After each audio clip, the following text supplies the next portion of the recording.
Hi students, ఈరోజు మనం first chapter eighth class mathematics గణితం చూస్తున్నాం. ఓకే, ఇక్కడ ఆపేసాం అంతకుముందు సెషన్లో. ఇక్కడ నుంచి మనం మొదలు పెడదాం. ఓకే,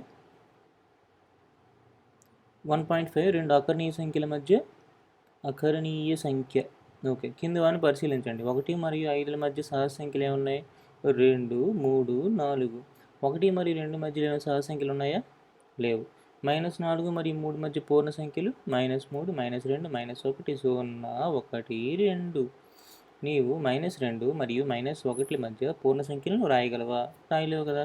ఏ రెండు వరుస పూర్ణ సంఖ్యల మధ్య పూర్ణ సంఖ్యను కనుగొనలేము. కానీ మనం రెండు వరుస పూర్ణ సంఖ్యల మధ్య అకర్ణీయ సంఖ్యలు రాయగలం. ఇప్పుడు మనం 2, 3ల మధ్య కొన్ని అకర్ణీయ సంఖ్యలు రాద్దాం. ఎలాగా? ఏబీలు ఏవైనా రెండు అకర్ణీయ సంఖ్యలు అయితే a+2 a+b/2 అంటే వాటి సగటు, అది కూడా ఒక అకర్ణీయ సంఖ్య. ఏబీల సగటు. 2, 3 మధ్య అకర్ణీయ సంఖ్య ఏమవుతుంది? మరి అలా అయితే 2+3/2 అది 5/2 రెండింటి మధ్యలో ఉంటుంది, సమాన దూరంలో కూడా ఉంటుంది. అలాగే 2కి మరియు 5/2కి మధ్య అకర్ణీయ సంఖ్య రాయాలంటే మళ్ళీ సగటు కనుక్కుంటే అది ఈ రెండింటి మధ్యలో ఖచ్చితంగా ఉంటుంది. ఓకే, అలాగే 2కి 9/4 మధ్య కూడా మీరు సగటు కనుక్కుంటే ఆ రెండింటి మధ్యలో 17/8 కూడా వస్తుంది. అలా చూసారా ఎన్ని సంఖ్యలు రాసాము. ఇదే విధంగా సగటును ఉపయోగించి ఏ రెండు సంఖ్యల మధ్యనైనను కావలసినన్ని అకరణీయ సంఖ్యలను రాస్తూ పోవచ్చు.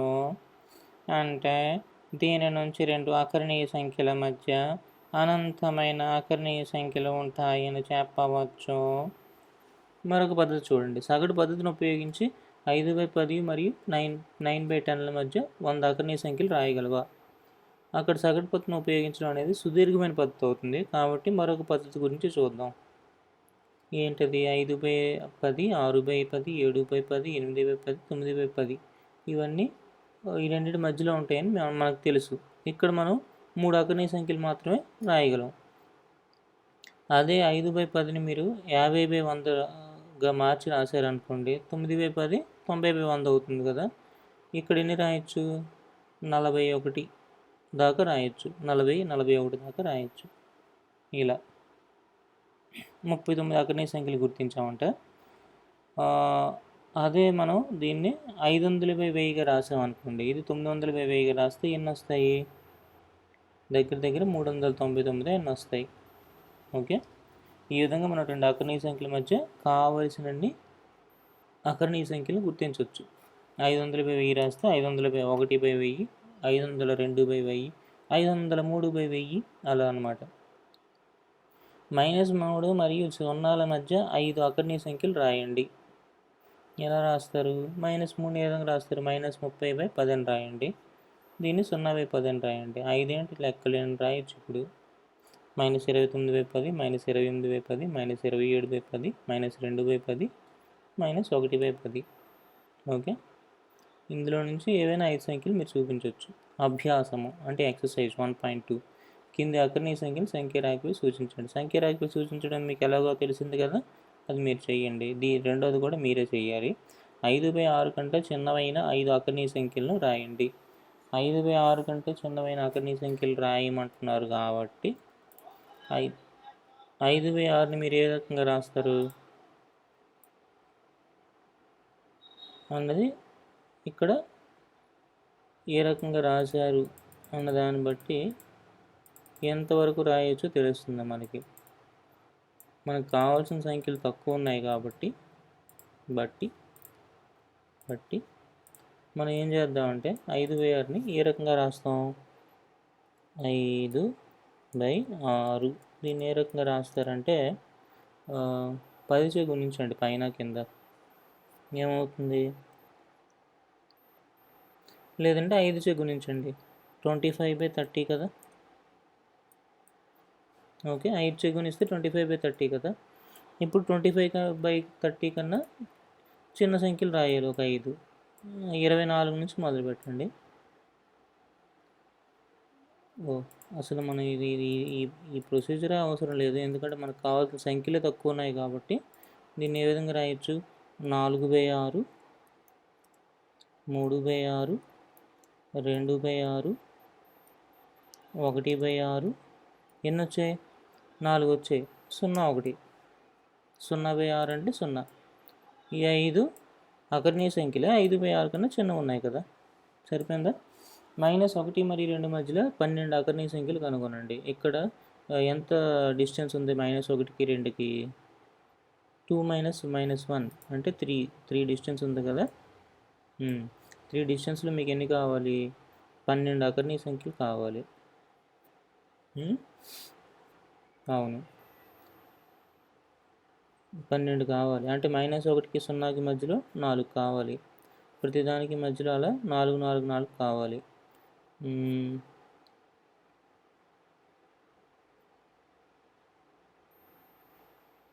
కాబట్టి దాన్ని 5 చేత భాగిద్దాం. -1ని ఏ విధంగా రాస్తారు? -5/5 అని రాయండి. అలానే 2ని ఏ విధంగా రాస్తారు? 10/5 అని రాయండి. ఈ మధ్యలో ఉన్న అకర్ణీయ సంఖ్యలు ఇప్పుడు మీరు రాయడం సులువు కదా. దీన్ని చూడండి, ఇది -5/5, ఇది 10/5 అయితే మధ్యలో మీరు రాయాల్సినవి ఏంటి? ఈ రకంగా రాస్తారనమాట. ఏంటి? -4/5 -3/5 -2/5 ఇంకా -1/5. ఓకే, తర్వాత 0 వస్తుంది. 0/5 అయినా 0 కదా. ఇప్పుడు మనకు కావాల్సినవి ఏంటి? ఇంకా 12 కావాలన్నారు కదా. అంటే ఇవి ఇంకా కొనసాగుతూనే ఉండాలి. ఎంతవరకు కొనసాగాలి అంటే అది నేను చెప్తాను. ఇది 2 అవుతుంది కదా, ఇది 3, ఇది 4. అలానే 5/5 అంటే 1, 6/5 అంటే అది కూడా చిన్నదే. తర్వాత 7/5 ఎన్ని ఉన్నాయి చూడండి? 3, 6, 9, 12 సరిపోయింది కదా. ఇంకా 8/5 ఉంది, 9/5 కూడా ఉంది. అంటే ఇంకొక 2 ఎక్కువే రాయొచ్చు మీరు కావాలంటే. 2/3 మరియు 3/4 మధ్య ఒక అకర్ణీయ సంఖ్యను కనుగొనండి. ఇప్పుడు దీన్ని సజాతి భిన్నాలుగా మార్చుకోవడం మనకి మన పని సులువు అయ్యేలా చేస్తుంది. అంటే దీన్ని 4 చేత గుణించండి రెండింటిని. ఏమవుతుంది? 8/12 అంతే కదా. పక్కదాన్ని 3 చేత గుణించండి, 9/12. ఓకే, ఈ రెండింటి మధ్య ఏం దొరికింది మీకు? 10/12 ఉంది కదా. అదే ఆ రెండింటి మధ్య ఉన్న అకర్ణీయ సంఖ్య 10/12. దాన్ని ఏ విధంగా రాయొచ్చు? 5/6 కూడా రాయొచ్చు. ఓకే, -3/4, 5/6 మధ్య 10 అకర్ణీయ సంఖ్యలను కనుగొనండి. ఇది మీరు చేస్తారని నేను ఆశిస్తున్నాను. ఎందుకు అలాగా అని మీరు అడగచ్చు. ఎందుకంటే దీన్ని -3/4 ఏ విధంగా రాస్తారు? -3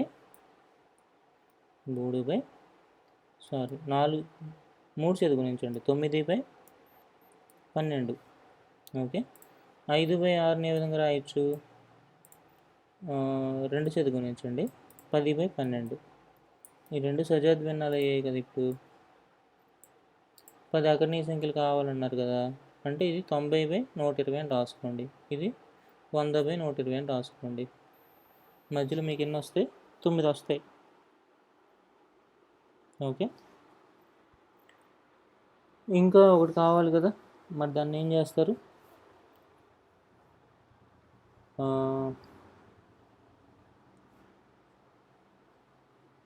19/,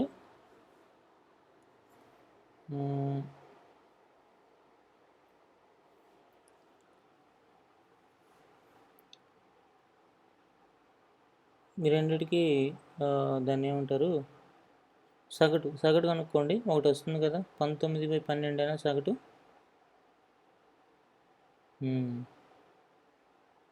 19/12 కదా సగటు రెండింటి మధ్యలో.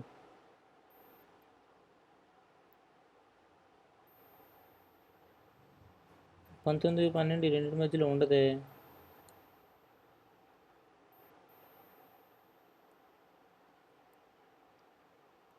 1/12 సగటు అవుతుంది. 1/12 1/12 అంటే 10/120. 10/120 కూడా ఇందులోనే వస్తుంది కాబట్టి ఎందుకు మనకు కన్ఫ్యూజను. 10 కావాలన్నారు, 9 కావాలంటే 10 చేత భాగించేవాళ్ళం. కానీ 10 కావాలన్నారు కాబట్టి మీరు ఇంకాస్త పెద్ద నెంబర్ తీసుకోవాల్సి ఉంటుంది. అంటే 11 తీసుకోండి, 10 వచ్చేస్తాయి. అంటే -99/12 11 ఎంత? 132 అలా రాస్తారు. 9ని 10ని ఏ విధంగా రాస్తారు? 10ని చూసారా?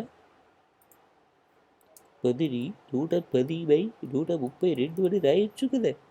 ఇలా రాయండి. ఇలా రాస్తే అప్పుడు మీకు 10 ఖచ్చితంగా దొరుకుతాయి.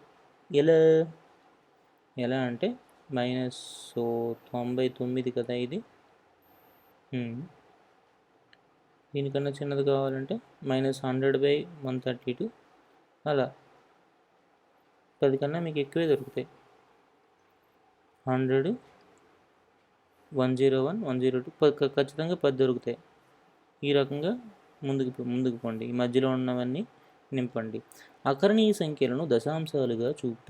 ప్రతి అకరణీయ సంఖ్యను PYQ రూపంలో రాయొచ్చు. ఇక్కడ PQలు పూర్ణ సంఖ్యలు, Q ≠ 0. ఇప్పుడు మనం అకరణీయ సంఖ్యను దశాంశంగా ఎలా రాయాలో తెలుసుకుందాం. భాగాహార పద్ధతి. ఒక అకరణీయ సంఖ్యను తీసుకుందాం, దీన్ని భాగాహారం చేయండి.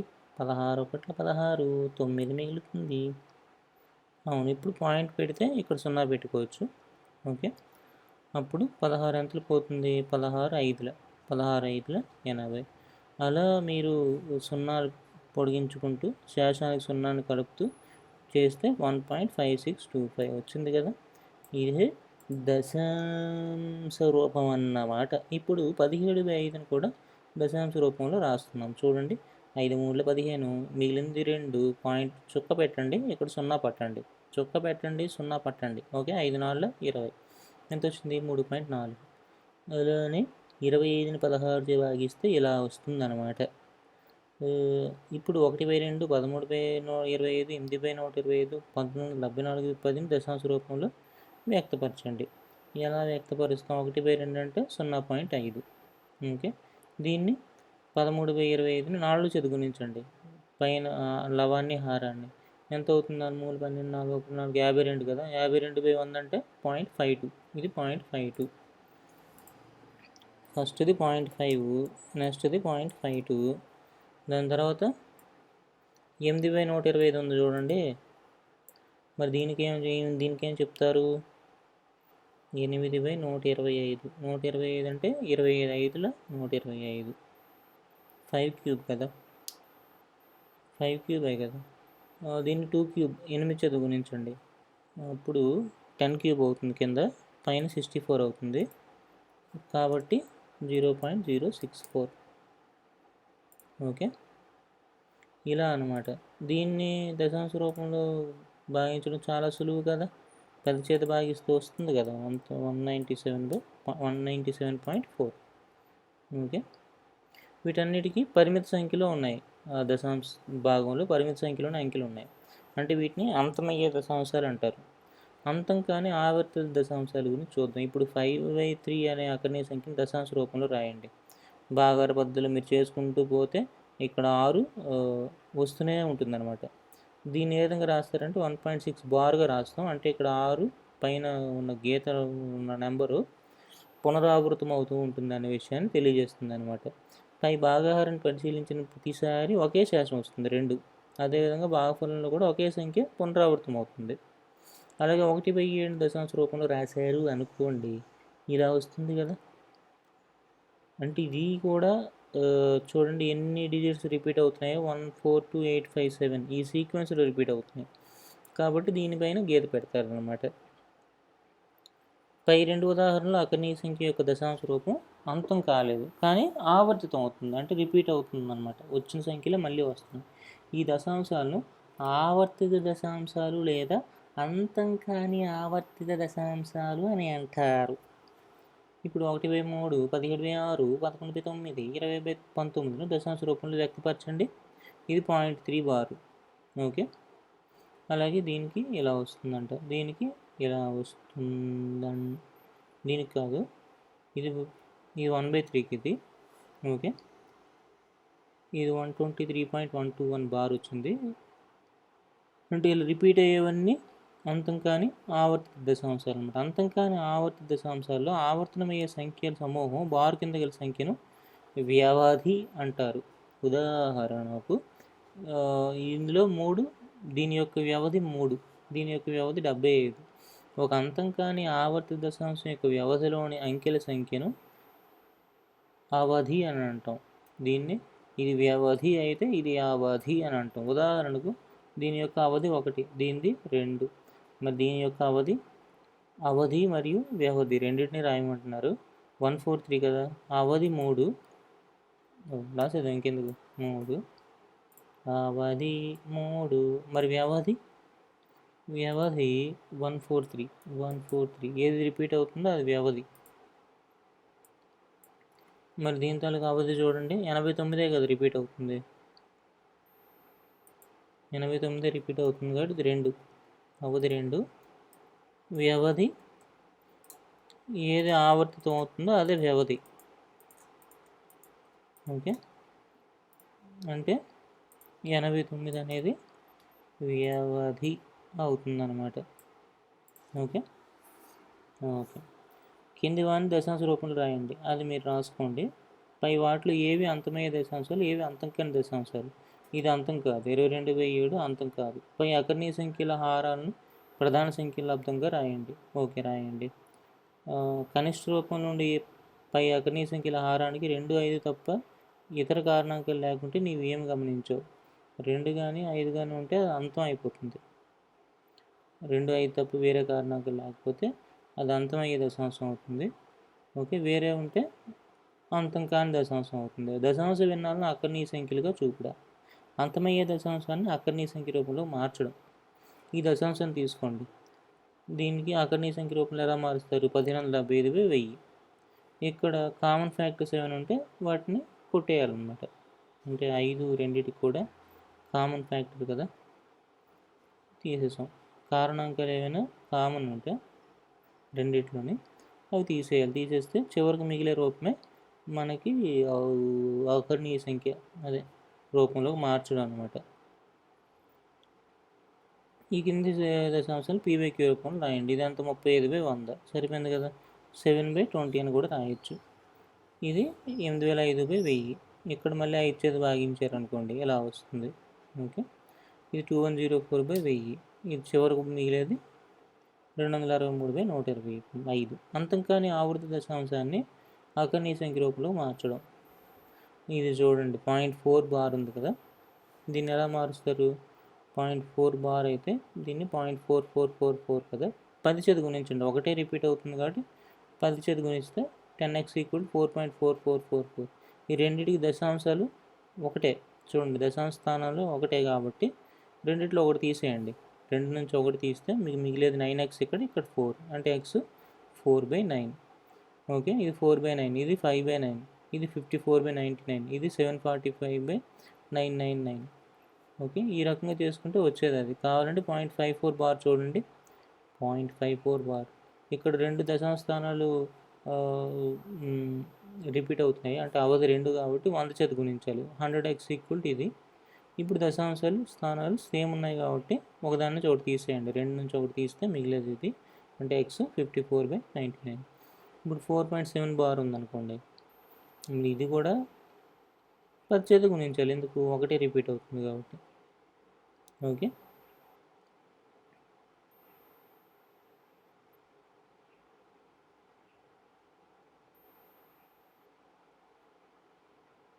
ఇప్పుడు చూడండి, దీన్ని ఈ రకంగా రాసుకోవచ్చు కదా. ఇదేంటి 7/9 కదా, అంటే చివరికి వచ్చేది 43/9. సరిపోయిందా?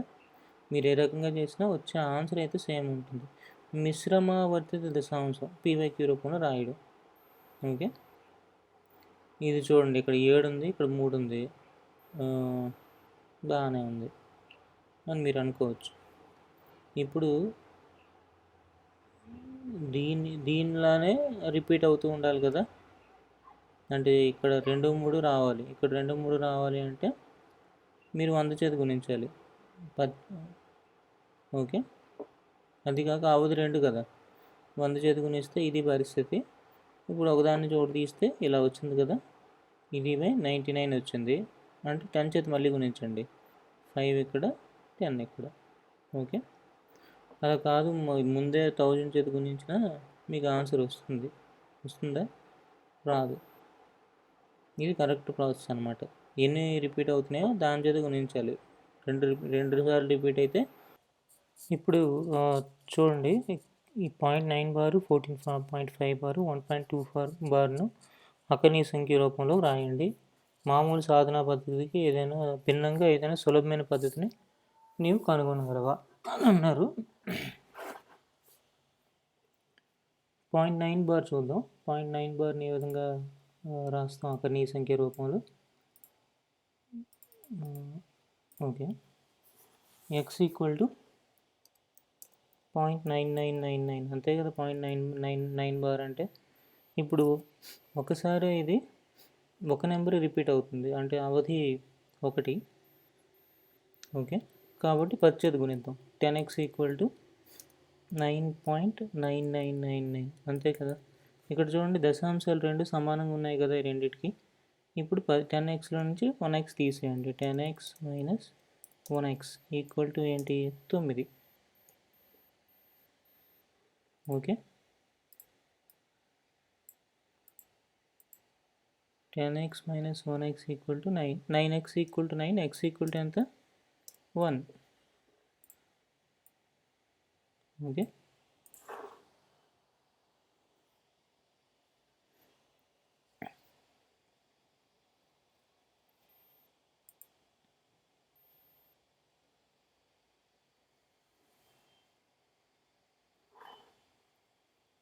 అది విషయం. అలానే మీరు దీనికి కూడా 145 మైనస్ 14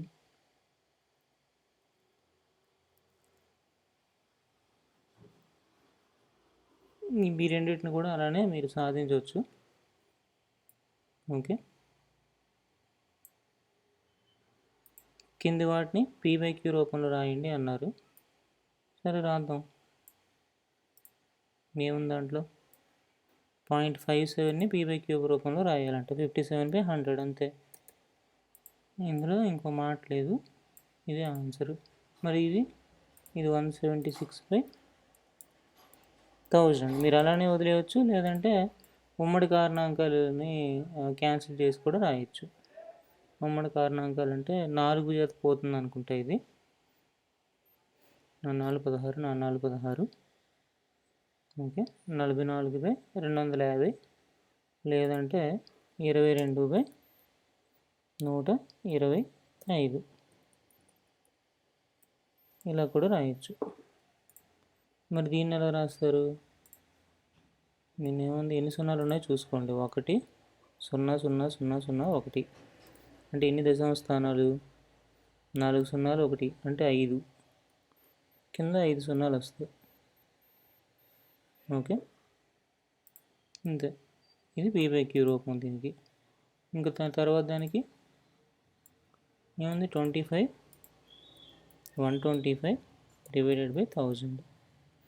ఓకే, 5 చేత భాగించారు అనుకోండి, 25 చేత కూడా భాగించవచ్చు. 105/40.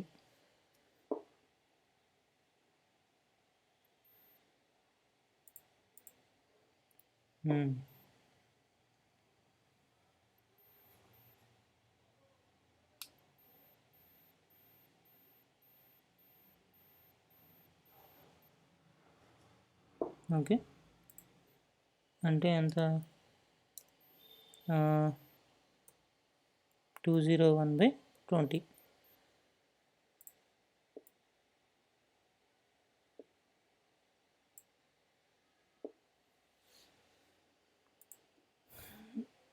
వీటిలో ఏదైనా దాని p/q రూపమే. ఇందులో అయితే ఆఖరి దాంట్లో ఉమ్మడి కారణాంకాలు లేవు అన్నమాట. ఓకే, ఈ క్రింది ఆవృత దశాంశాలు అకరణీయ రూపంలో పీబైక్యూ రూపంలో వ్యక్తపరచండి. ఇది ఆల్రెడీ ఒకటి మనం చేసాం కదా. 0.57 బార్ని చేద్దాం. ఇప్పుడు 0.57 బార్ అనే ఎగ్జాంపుల్ తీసుకుని చేసినట్టయితే ఏమొస్తుందో చూద్దాము. ఓకే, ఇక్కడ చూడండి x ఈక్వల్ టు 0.575757. అది 57 అనేవి ఆవర్తితం అవుతున్నాయి కదా.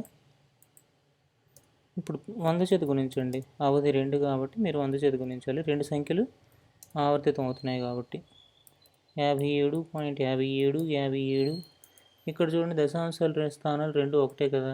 ఇప్పుడు 100x నుంచి ఒక x తీసేశారనుకోండి, ఎంత వస్తుంది? 99x ఈక్వల్ టు ఎంత? 57. దశాంశ స్థానాలు 2 పోతున్నాయి, 2 సమానం కాబట్టి x ఈక్వల్ టు ఏమవుతుంది? 57/99. Okay,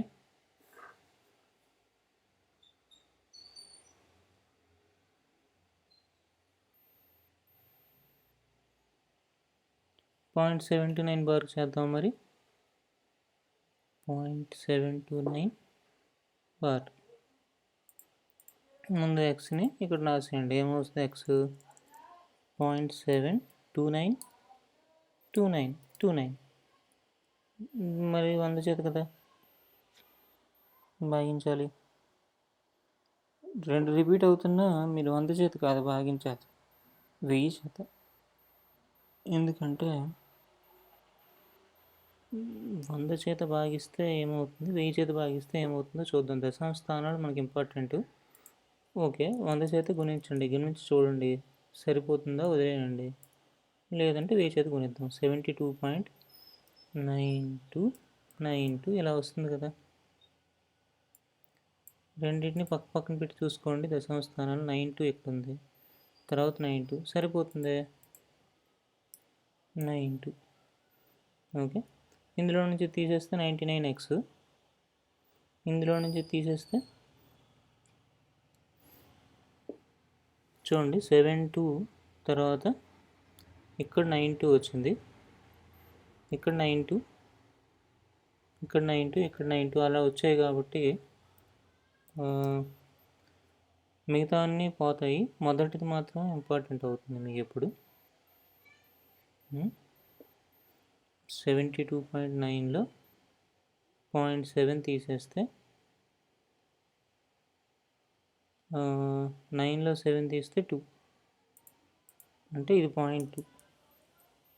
0.2/99 or 2/990.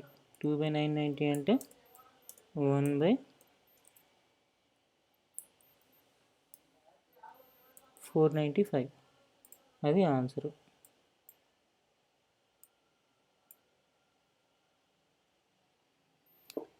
ఇది 0.2 కాదు, 72.2.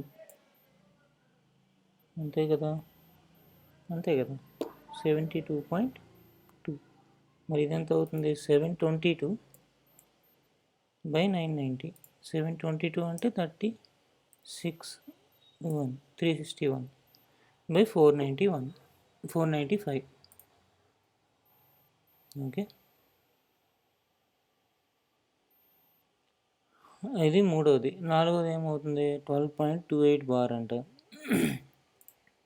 సరే, దాన్ని కూడా అలానే చేద్దాం. 12.28 బార్ అయినప్పుడు 12.28888 కదా దాని అర్థం.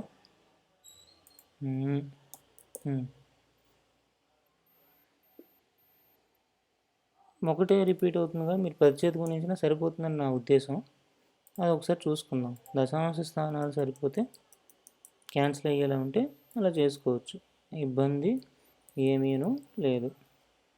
సరిపోయింది కదా. 122.888. చివర్లు అన్నీ 8లు ఉన్నాయి కాబట్టి 88 క్యాన్సిల్ అవుతాయి. మొదట 122లో నుంచి 0.8 అంటే ఇక్కడ 0.6 మిగులుతుంది. 8 - 2 6 అనమాట. ఇక్కడ 2లో 2 తీస్తే 0, నెక్స్ట్ది కూడా 0, తర్వాత 1. 122లో 12 తీస్తున్నారు అనమాట. 122లో 12 తీస్తే 2 2 0, 2లో 1 తీస్తే 1, 110 ఇది 110 + 10 120 122 సరిపోయింది. అంటే మనకు వచ్చింది 1106 డివైడెడ్ బై 990. దీన్ని మళ్ళీ మనం 2 చేత భాగించవచ్చు. ఉమ్మడి కారణాంకం 2 ఉంది కాబట్టి 2 5 10, 2 5 10, 2 3 6గా మనం వేసుకున్నట్టయితే ఇది 553/495 అవుతుంది. ఇది చివరి దానికి అనమాట. 553/495 అంతే. కింద ఇచ్చిన విలువలకు x+y/x-y లెక్కించండి. అబ్బో అనుకుంటున్నారేమో, ముందు x+y చేయండి.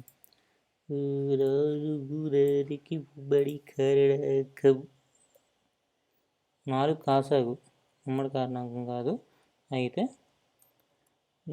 లవములు 10, ఇది -3 కనుక x+y అన్నది ఇది x+y ఈక్వల్ 7/4. అంతేనా? అంతే కదా, 7/4 అది x+y. ఇది x+y అయితే x-y ఏమవును అన్న సందేహం మీకు కలగవచ్చు. x-y ఏమవుతుందంటే ఇక్కడ ప్లస్ వస్తుంది అంతే, మిగతాదంతా సేమ్ టు సేమ్. 13/4 x+y/x-y 4 భిన్నాలు 2 4 4 పోతే 7/13. కాబట్టి ఇక్కడ మీరు రాయవలసినది ఏమిటంటే 7/13 అని మాత్రమే. మరి దీని పరిస్థితి ఏమిటని మీరు అడగవచ్చు. 4 కింద ఉంటుంది, ఓకే. ఇది 1, ఇది 1, ఇది 6 అంతే కదా, ప్లస్ 6 అంటే 7/4 వచ్చింది కదా. 7/4 వచ్చింది. x-y అంటే మళ్ళీ ఇది 1, తర్వాత మైనస్ పెట్టి 6 అంటే -5/4 వచ్చింది కదా. ఇప్పుడు x/y ఏమవుతుంది? -5 x+y/x-y కదా, -7/5. అది రెండవ దానికి. ఓకే, సరిపోయింది అనుకుంటా. వీట్ల మొత్తాన్ని మరియు -1/2 లబ్ధంచే భాగించండి. ఈ రెండు మొత్తాన్ని ఇది మరియు వీటి లబ్ధంచే భాగించండి అన్నారు. Okay okay okay. మొదట వాటి మొత్తం మనము కనుగొన్నట్టయితే భిన్నములో 35 కాసాగు వేసి 13 7 91, 12 5 60 ప్లస్ 12 5 60. ఇది మొత్తము. వాటి మొత్తము ఎంత అగును? -31/35 అగును. వీటి మొత్తాన్ని వీటి లబ్ధంచే భాగించాలి. ఇది మొత్తము. లాబ్ధము ఏమి మరి? ఆ లాబ్ధము ఏమిటానున 13/21 ఈజ్ ద లబ్ధము. భాగింపడము అంటే దాని గుణకార విలోమముతో గుణింపడమని కదా అర్థము. -31/35 ఇంటూ 13/21కి గుణకార విలోమము 21/13 దానిచే గుణించిన సరిపోవునన్నమాట. ఇది చూడండి, 7 3 21, 7 5 35 అంటే 93 అనున్నది 31 3 చేత గుణించగా వచ్చినది. ఇక్కడ 5 కదా అంటే 65. -93/65 అనున్నది సరి అయిన జవాబు అన్నమాట. ఒక సంఖ్య యొక్క 2/5వ భాగము ఆ సంఖ్య యొక్క 1/7వ భాగము కంటే 36 ఎక్కువ అయిన ఆ సంఖ్యను కనుగొనుము. ఒక సంఖ్య యొక్క 2/5వ భాగమా? 2/5వ భాగం అంటే ఒక సంఖ్య x అనుకోండి. 2x/5 అన్నది ఆ సంఖ్య యొక్క 1/7వ భాగం అంటే x/7 కంటే 36 ఎక్కువ అంటే +36. ఇది ఈక్వేషన్ ఫామ్లో రాసిన తరువాత సంఖ్యను కనుగొనండి అన్నాడు. ఓకే, అంటే x/7 ఇటు పంపించండి. ఏమి వచ్చును? నో. ఓకే, ఏమి వచ్చును? 35 కాసాగు అయినతో 14x లవములోను -5x వచ్చును. 5 7 35, 7 2 14, 7 5 35, 5x equal to 36. Okay, equal to 36. 14 9x/95 అంటే 9x/35 ఈక్వల్ టు 36. 9 4 ఎంత? 9 4 36 కదా. 9 4 36.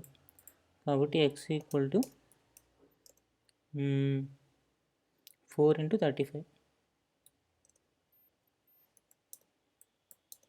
అంటే ఎంత అవుతుంది? 130, 140. అదే x. ఓకే, 2/5వ భాగం ఎంత అవుతుంది? 140లో 24 అవుతుంది అనుకుంటా. కాదు, 28. 28ని 2 చేత గుణిస్తే వచ్చేది 56. అంటే ఇది 56 అన్నమాట. x/7 అంటే 20. ఇది 20. 20 కన్నా ఎంత ఎక్కువ? 36 ఎక్కువ. సరిపోయింది కదా. అంటే ఇది సరి అయిన జవాబు. రూఢి చేసుకున్న పిదప ఇలా మీరు టిక్ మార్కు ఎగ్జామ్లో పెట్టుకోకండి. మీకు వేయాల్సిన మార్కులు కాస్త తీసేస్తారు. 11 మీటర్స్ పొడవు గల తాడు నుండి 2 × 3/5 మీటర్ మరియు 3/10 మీటర్ పొడవు గల 2 ముక్కలు కత్తిరించగా మిగిలిన ముక్క పొడవు ఎంత? దీని నుంచి ఇన్ని మీటర్లు తీసేయాలంట. మొదటిది ఏంటిది? 13/5 ఇది. అది రాయండి. అలా చెప్పండి, అది రాయండి. 13/5 ప్లస్ ఇదంతా మరి 33/10. 13/5ని కింద సజాతి భిన్నాలుగా రాద్దాం. అంటే 26/10 ఇది. 33/10 కలిపితే ఎంత? 9. 59. 59/10. ఓకే, ఇప్పుడు 11ని 10 భిన్నంలో రాయాలంటే 110/10 మైనస్ 59/10. 2 సజాతి భిన్నాలు కదా, తీసేయండి. మరి 110 నుంచి 60 తీస్తే 50. అంటే ఇది 51. 51/10 మీటర్లు. అది మిశ్రమ భిన్నం రూపంలో కావాలనుకోండి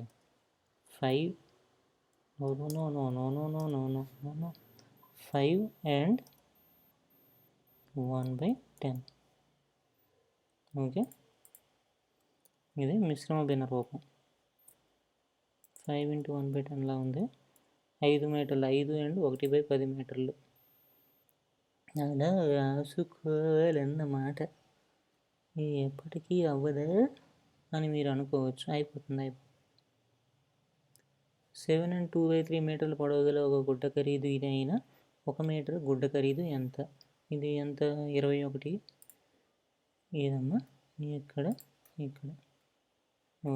ఉందా? 21 + 2 అంటే ఎంత? 23. 23 మీటర్లు గుడ్డ ఎంత అంటారు కాస్ట్?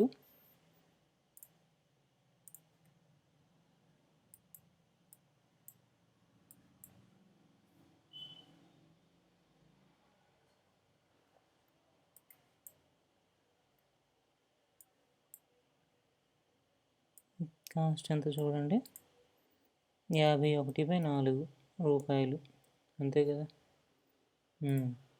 ఇప్పుడు 1 మీటర్ గుడ్డు ఖరీదు ఎంత?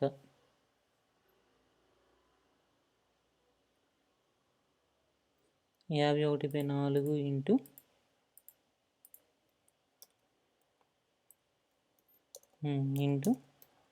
3/23 అవుతుంది. ఓకే, అంటే 3 1 3, 3 5 15 డివైడెడ్ బై 4 3 12, 1 4 8 92.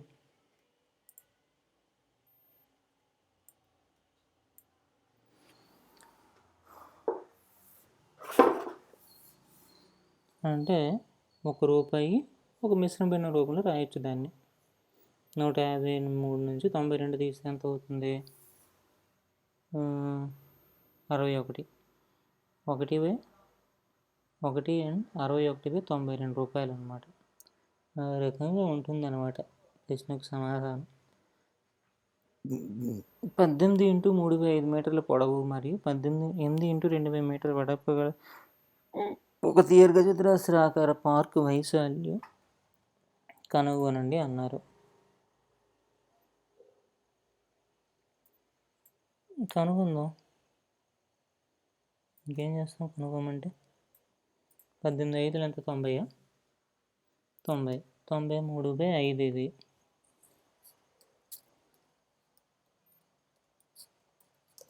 పొడవు, వెడల్పు 24 + 2 అంటే 26/3 వెడల్పు. రెండింటిని గుణించగా వచ్చేదే కదా. 93 చూడండి, 3 చెప్పు అవుతుంది. ఎంతలో పోతుంది అని అడిగితే 3 3 9, 3 1 3 పోతుంది. Into 26 divided by 5. ఓకే, 31ని 26 చేత గుణించాలి. ఎంత వస్తుంది గుణిస్తే?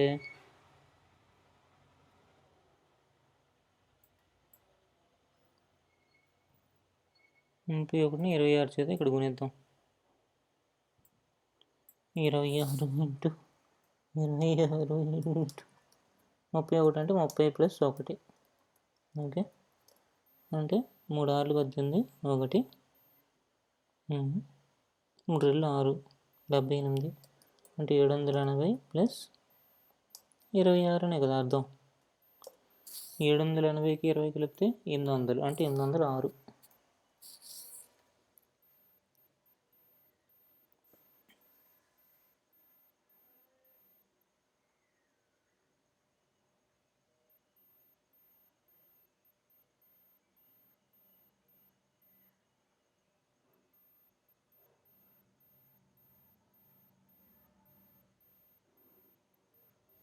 ఓకే, అంటే వచ్చేది మనకి ఎంత?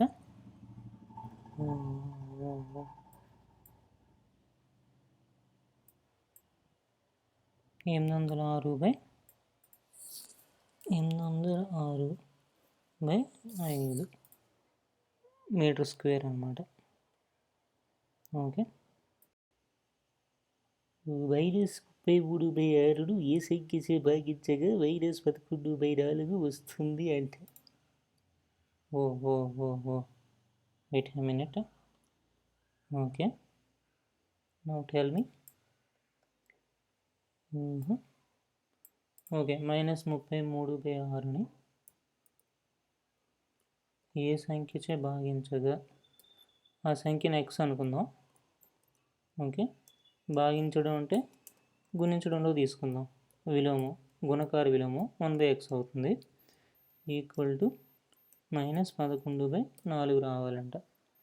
ఇది ఈక్వేషన్. ఇంటూ సింబల్ తీసేద్దాం, కన్ఫ్యూజన్ ఎందుకు. ఇప్పుడు ఎక్స్ని ఇటు పంపించి 4/11 అటు పంపిద్దాం. అదేరు బాగుంది అంటారేమో. సరే ఏం చేస్తాం, అలానే కానివ్వండి. ఇక్కడ ఇది -4, కింద కింద కింద కింద ఇది 11 అయితే ఇదేమవుతుంది, ఇదే మనకు కావాల్సిన ఎక్స్ అనే నెంబరు. 11 3 33. అంటే ఎక్స్ ఏమవుతుందంటే 33 11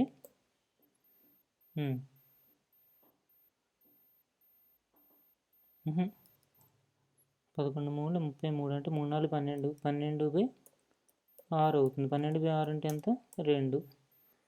అయితే ఆన్సరు 2 చేత భాగించారంటే 11/4 వస్తుందా?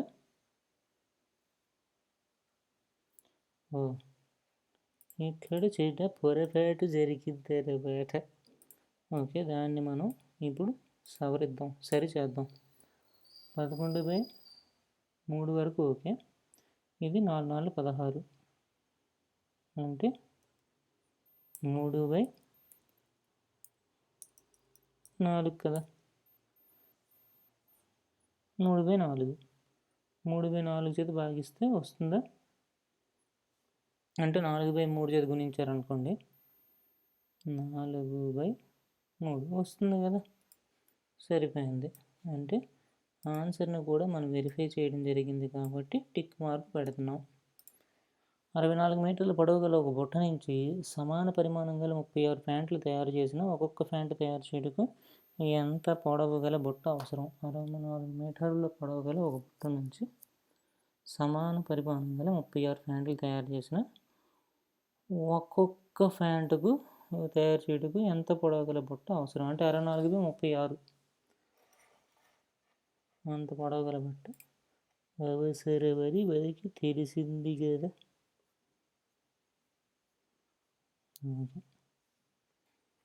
ఓకే ఓకే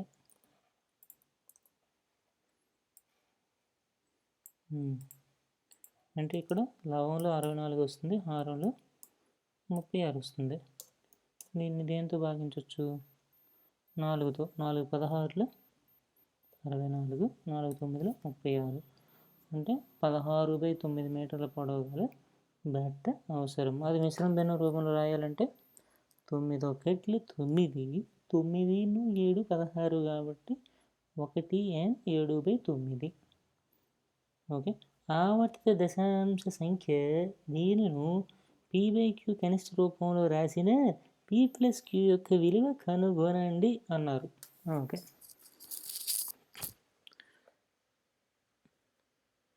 ఓకే దీన్ని p/q రూపంలో రాయాలి కదా. మొదట రాద్దామా? రాద్దాం. రాయికి వస్తామా? రాద్దాం.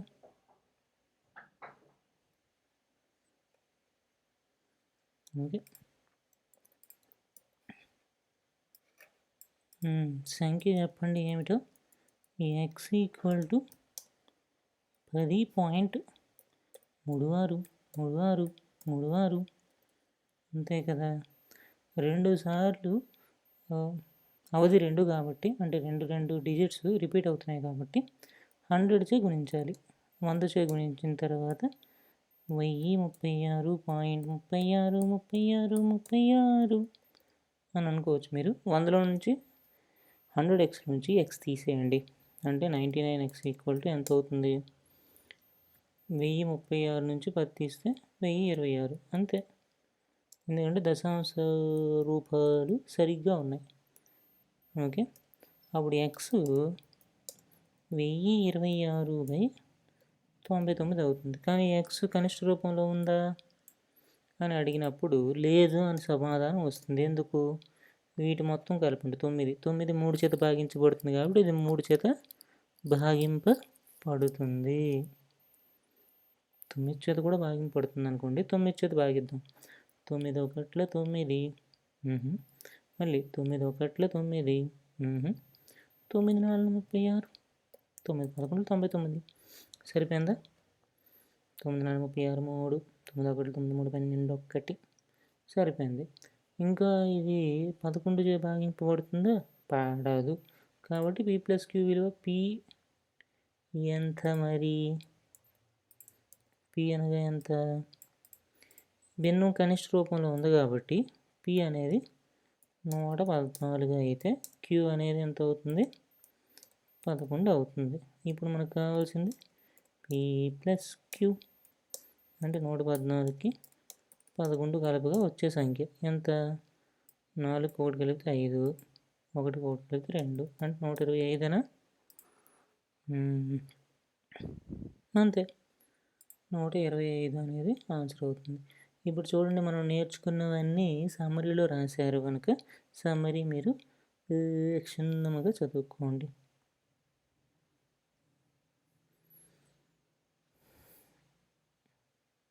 ఇది చూడండి, ఇది హాఫ్లో సగం 1/4, 1/4లో సగం 1/8, 1/8లో సగం 1/16, 1/16లో సగం 1/32.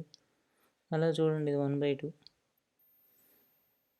A1 A2 అనేది 1/2 + 1/4 అంటే A3 1/2 1/4 1/8. అలాగే AN ఏమవుతుంది? 1/2 1/4 and so on 1/2n. Okay, A1 ఈ విధంగా రాయొచ్చు, 1 - 1/2. A2ని 1 - 1/4. A3ని 1 - 1/8. అయినా AN 1 - 1/2n. ఓకే, AN ఎలా రాయాలో చెప్పేస్తే మనం ఇది ముగింపు పలికినట్టే. ఈ అధ్యాయానికి ఏమంటారు పిల్లలు? సరిపోయిందా? సరిపోయింది. అధ్యాయం 2తో మళ్ళీ తదుపరి భాగంలో కలుసుకుందాం. అంతవరకు సెలవు.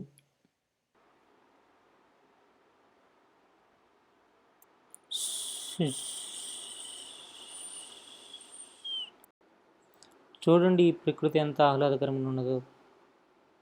మీరు కూడా చెట్లను నాటండి. ఈ బృహత్ కార్యంలో మీరు కూడా మీ వంతు కృషి చేయండి. మన భవిష్యత్ తరాల వారికి మంచి జీవితాన్ని ప్రసాదించడంలో తోడ్పడండి. రండి, కలిసికట్టుగా ఉద్యమిద్దాం.